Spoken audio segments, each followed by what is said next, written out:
Tim Papandreou is an Australian living in San Francisco, working for their transport agency, aiming to make bikes a viable option. So in San Francisco, as you can imagine, he's heard all the excuses.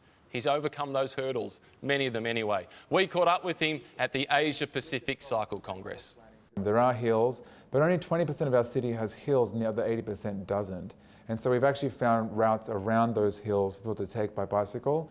We're trying to make those choices available and equal so that it's not a dominant mode of transport and everything else is subservient to it. It's more of a collective, connected system, and to make all those choices high enough quality that there really are choices, that we're not being false about and saying, well, you could do all these things, but realistically you should just drive.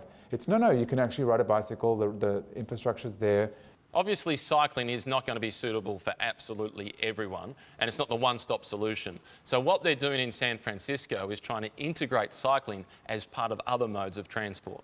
So one of the ways that we integrate bicycling into their everyday trips is making sure that the facilities are actually there. So we've been trying to close all the gaps in our bike network, and then making sure that all of our transit buses have bike racks on them. We've been talking with our taxis as well to make sure that they have bike racks available with the taxis. We're also looking at car sharing as well, so that they actually have equipped bike racks on them. So they're really examples of how we're trying to integrate both of those modes so that it feels more like the freedom that you get from a car, where you just start the car and go and park it.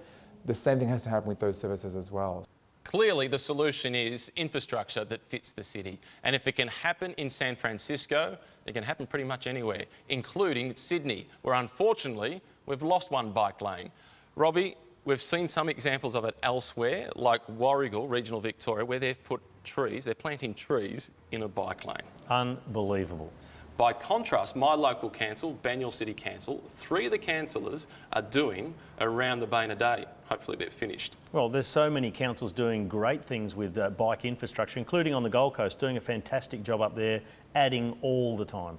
No trees on them. So what's the best or worst excuse that you've heard for why you can't use a bike for commuting? Well, I think there's only bad excuses, but a Queensland one you often hear is, oh, I get too sweaty by the time I get to work. Another one is, oh, I get helmet hair, but I guess it could be worse. You could get Lego hair. Yeah, I've had that a few times. If I put a helmet on, my hair looks better. The one we get in Melbourne all the time is it's too cold, it's too wet. If you can do it in Scandinavia, you can do it anywhere. Absolutely.